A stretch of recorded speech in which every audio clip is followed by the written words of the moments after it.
Welcome to ஹரிசிவ சமையல். இன்றைக்கி சுலபமான முறையில் தக்காளி சாதம் செய்கிறதுக்காக ஒரு சின்ன மிக்ஸி ஜாரில் கைப்பிடி அளவு பூண்டு, கொஞ்சம் இஞ்சி, கைப்பிடி அளவு புதினா, ஒரு தக்காளி சேர்த்து அரைச்சிட்டு வந்துடலாம்.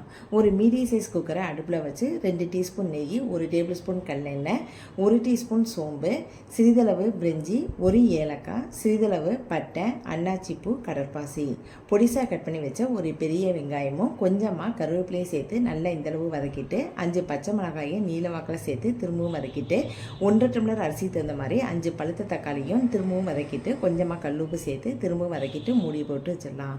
இப்போ தக்காளி நல்லா மசிந்து வந்திருக்கு. இதோடைய அரைத்த விதையும் சேர்த்துக்கலாம். 1/2 டேபிள் ஸ்பூன் மஞ்சள் தூள், 1/2 டேபிள் ஸ்பூன் மிளகாத்தூள், 1.5 டேபிள் ஸ்பூன் கோபுரமா மல்லித்தூள், 3/4 டேபிள் ஸ்பூன் அளவுக்கு கரம் மசாலா தூள். நம்ம எந்த டம்ளரில் அரிசி இருக்கிறோமோ அதே டம்ளரில் 3 டம்ளர் அளவுக்கு தண்ணி சேர்த்துருக்கேன். இது நல்லா கொதிக்கட்டும். இப்போ அதே டம்ளரில் 1.5 டம்ளர் அளவுக்கு கோபுரமா பழைய துளசி சேர்த்துருக்கேன். இதை நல்லா 2 தடவை கழுவிட்டு இதையும் கொஞ்சம் கொஞ்சமாக சேர்த்துக்கலாம். இப்போ நல்லா கிண்டி விட்டுட்டு மூடி போட்டு மூடி வச்சிடலாம். ஃபுல்லாக வச்சுருங்க. ஒரு விசில் வந்த பிறகு சிம்மில் 5 நிமிஷம் வச்சுட்டு அடுப்புலேருந்து இறக்கி வச்சுருங்க. அதிகமாக வச்சா குழஞ்சி போயிடும். இப்போ இதை ஒரு பிரேசரில் போட்டு 1 டீஸ்பூன் நெய் சேர்த்து கிண்டி விட்டுட்டு கொஞ்சமாக கொத்தமல்லி இலை போட்டு திரும்பவும் கிண்டி விட்டு பரிமாறுங்க. அவ்வளோதான், சூப்பரான சுவையான தக்காளி சாதம் ரெடி ஆயிடுச்சு. இதை நீங்களும் செஞ்சு பாருங்கள். தேங்க்ஸ் ஃபார் வாட்சிங்.